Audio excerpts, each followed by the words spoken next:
Everyone is in, you may begin. Thank you. Greetings and thank you, Asala, and to everyone attending for this opportunity to launch Resisting Jim Crow, the autobiography of Dr. John A. McFall. I am Lahnice Hollister. I will be excerpting directly from the manuscript. I hope all of you can see my slide, which is from my website. I am not the author of Resisting Jim Crow.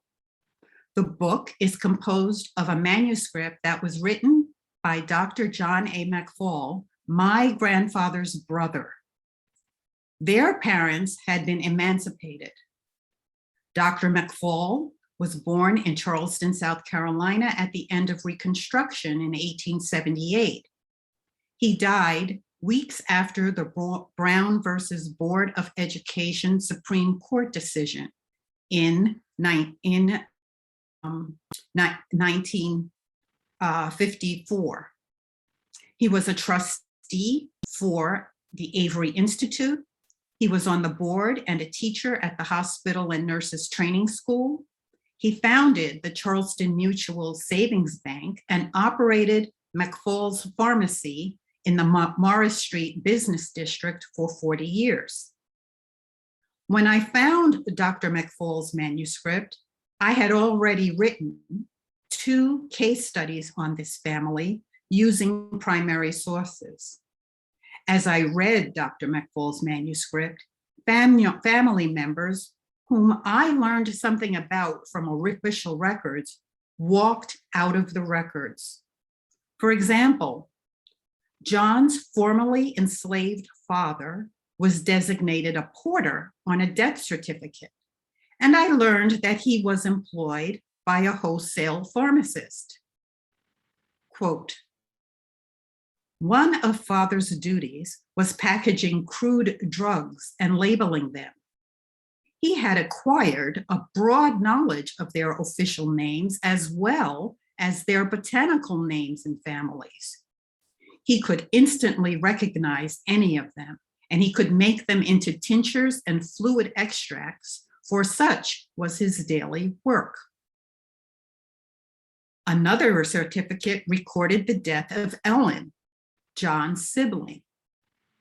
Quote, Mrs. Howard, this was a midwife, brought me a second little sister. I can vaguely remember her as a very pretty little olive-skinned baby. I was not deeply interested in sisters since I had one, and that one was enough.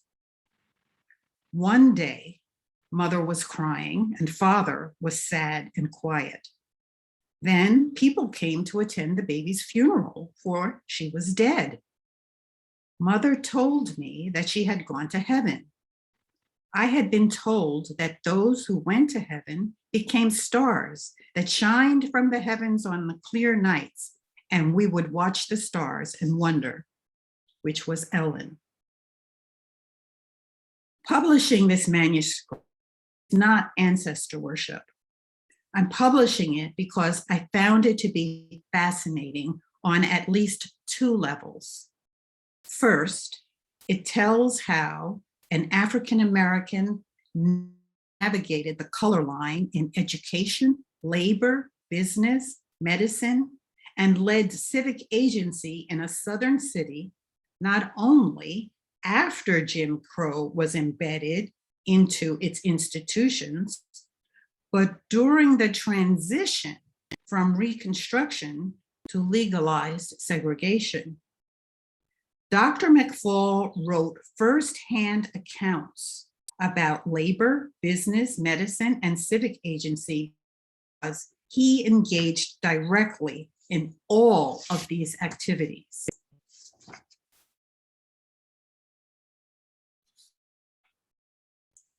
Here we see the key events that occurred over a 30-year period. In 1878, Thomas McFall and Mary Ann Hargrove in Charleston. Both Thomas and Mary Ann had been enslaved. A deed shows that the couple purchased wait a minute, I'm sorry. I got my scripts mixed up here. And so let me find my place. Let me find my place. Okay. Here we see key events that occurred over a 30-year period. Thomas McFall and Mary Ann Hargrove married in Charleston in 1870. Both were enslaved, and they purchased number 5 and number 7 Palmetto Street. In 1902, John became friends with visiting poet Paul Laurence Dunbar. It is unfortunate that so little is known, quote, "It is unfortunate that so little is known about his novels, for in that field he wished to gain fame." In 1907, Richard T. Greener, the first Black graduate of Harvard, was a guest at a banquet in Charleston, and it was a pivotal experience for Dr. McFall. Quote, "For 2.5 hours, Mr. Greener held us spellbound.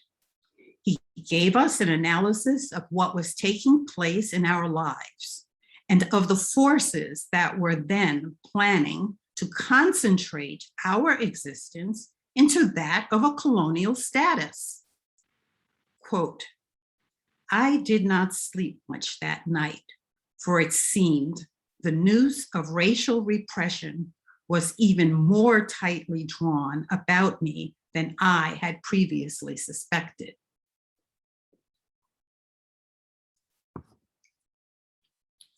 Dr. McFall described his life as a youth. Quote, "Perhaps the most impressive experience I encountered about this time was seeing and hearing Frederick Douglass, who came to Charleston to deliver a lecture at Mount Zion Church. He stopped at the home of Dr. Crum on Cumming Street, just around the corner from ours. One afternoon, he was taken for a drive.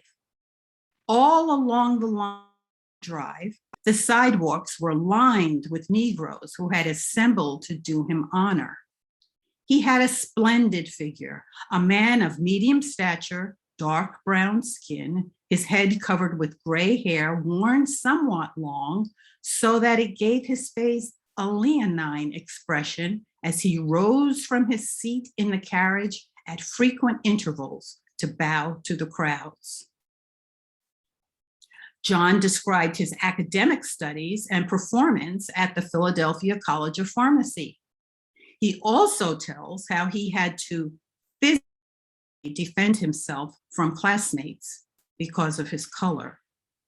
Quote, "I stood in front of him and demanded that he apologize for the insulting remarks he had made.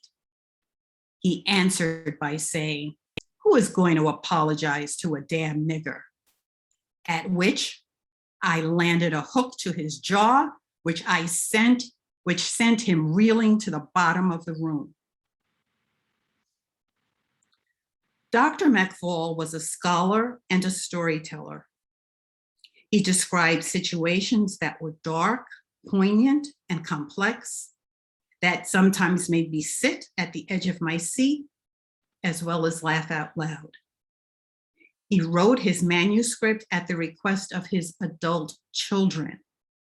He did not intend for it to be published. Is it ethical? Why publish this? Is it ethical? Did I have publishing rights? I thought and worked through these questions. But here's why I decided to publish it. I'm an HBCU graduate and a retired corporate professional. It is stunning and embarrassing to me to know how little I knew about African American history before I started researching my family. After retiring from corporate life about a dozen years ago, I began researching my ancestors who experienced slavery and transitioned to freedom and Jim Crow. I have been far more successful than I could have imagined on my day. It has been an education. Five To you, minutes, Ms. Hollister, excuse me. thank you. To you historians out there, I'm reading your work, and even though I know you're not writing for me, I'm in awe and I am filled with gratitude for your research. From researching myself, I understand the agony and the ecstasy of questioning, looking and analyzing and writing and defending. Dr. McFall's lived experience is in this book. He was in the room and he wrote it down. I encourage you to add his experience to your findings and conclusions. Thank you. And if you have any questions, I would be glad to answer them.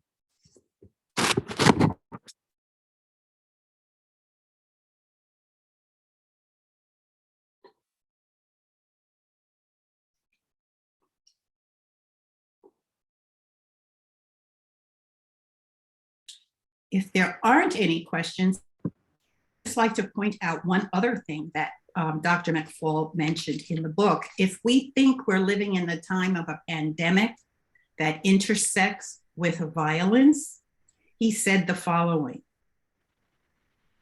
"We were fortunate in escaping flu as none of us caught it. I doubt if the nightly administration of 5 grains of quinine and 10 grains of aspirin, which all of us took, were the cause. However, the fear that enveloped us when the flu came to Charleston was not an insignificant dread compared with that which struck on Saturday afternoon when we learned that a race riot was taking place in the city and was rapidly extending itself from the Market Street section where it had started to the upper portions of the city." Oh, I have a question about whether my book can be pre-ordered. At this point, I am working on that, so I can't answer that. It is not pre-orderable right at this moment. However, if the website, which I'm going to put into the chat box here, okay, you will see that there is a contact page, and you can put it in an inquiry, and when it becomes pre-orderable, I will put it here on the website. And of course, you can always inquire of me.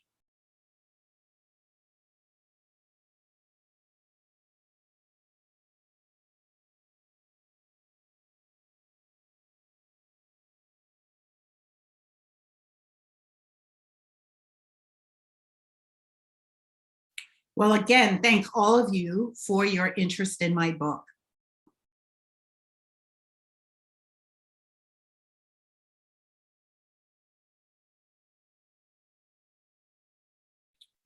Someone asked how long it took to write the book. Well, I found the book over time, and I've probably spent the last year and a half to 2 years editing it and getting it ready for press. It took me couple of more years to get publishing rights, and it took me a while before I actually found the manuscript. I was aware that Dr. McFall had written a manuscript, but I did not find it until a number of, even though I had looked for it, until there were a number of serendipitous experiences that caused me to find it at the Fisk University Library.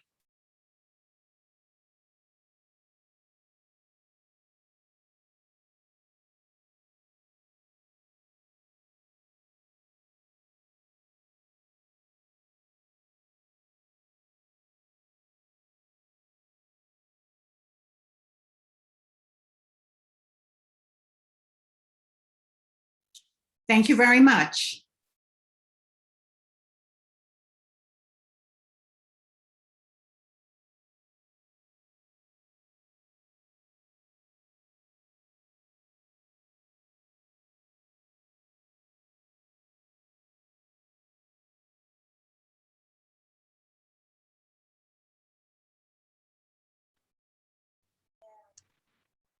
If there are no more questions, thank you all for participating. You can log off now. The system will kick us out in a little under 5 minutes.